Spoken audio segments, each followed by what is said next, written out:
একই চেতনা নিয়ে আত্মাহুতি দেওয়ার জন্য সকলেই আমরা প্রস্তুত ছিলাম। আজকে আমাদের মধ্যে বিভাজন, কিন্তু আমরা জাতির সামনে কোনো দিক নির্দেশনা দিতে পারলাম না মানে যারা সরকার পরিচালিত হচ্ছে প্রফেসর ইউনূসের নেতৃত্বে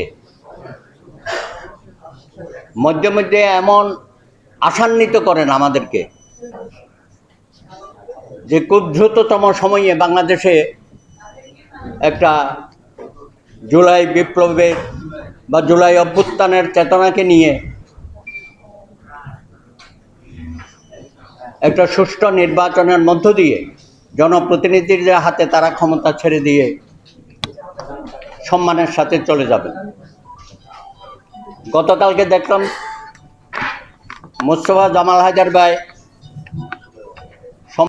যে 2-4-5 দিনের মধ্যেই তিনি একটি নির্বাচনের রোডম্যাপ ঘোষণা করবেন। আবার কোথাও কোথাও বলা হচ্ছে আগস্টের প্রথম সপ্তাহে জাতির উদ্দেশ্যে একটা ভাষণের মধ্য দিয়ে আমরা রাজনৈতিক দলগুলো আগামী দিনে বাংলাদেশ কিভাবে দেখতে চায় এবং আমাদের কি কর্মসূচি, কি পরিকল্পনা, যেগুলো নিয়ে আমরা জনগণের কাছে যাব, তার একটা সুযোগ তিনি করে দেবেন। এর আগেও জনাব তারেক রহমানের সাথে লন্ডনে বৈঠকের পরে আমরা আশ্বস্ত হয়েছিলাম এবং সারা দেশে একটা স্বস্তি বয়ে গেছিল যে এবার বুঝি আর রাজপথে আন্দোলন সংগ্রাম আপাতত করতে হবে না, একটা নির্বাচনমুখী পুরা বাংলাদেশ একটা আনন্দের ঢেউ বয়ে যাবে, জনগণের কাছে যাবেন। কিন্তু সেটাও যতই দিন যাচ্ছে নানানভাবে এটাকে প্রশ্নবিদ্ধ করা হচ্ছে এবং কালকেও যেটা বলা হয়েছে আমরা জানি না এটার কতটুকু গ্রহণযোগ্যতা এবং উনি কি করবেন।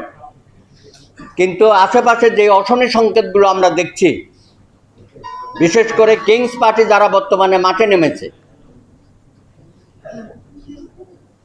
কি বলবো ভাই, আপনারা এত আত্মত্যাগ করেছেন, এত সাহসী আপনাদের ভূমিকা ছিল, বুক পেতে দিয়েছেন, আর এখন আপনারা ক্ষমতার অংশীদারিত্ব হওয়ার জন্য যেভাবে মাঠ চষে বেড়াচ্ছেন, পদযাত্রা করেন, ভালো আছে, খুব ভালো, আবার মার্চ টু গোপালগঞ্জ একটা নতুন যাত্রা শুরু করেছেন এবং সেখানে যাওয়ার পরে সারা বাংলাদেশে এটা নিয়ে একটা মিশ্র প্রতিক্রিয়া হয়েছে।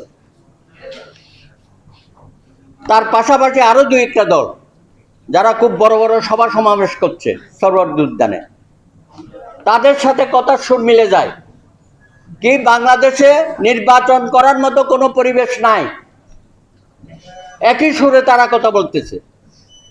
আরেকটা সুর কি, পিআর পদ্ধতিতে নির্বাচন ছাড়া বাংলাদেশে কোনো নির্বাচন অনুষ্ঠিত হবে না বা হতে দেওয়া হবে না। সাংঘাতিক অবস্থা। যে রাজনৈতিক দলগুলো বিগত দিনে আমরা ঐক্যবদ্ধ ছিলাম, একই ভাষায় কথা বলেছি, একই আন্দোলন মিছিলে অংশগ্রহণ করেছি,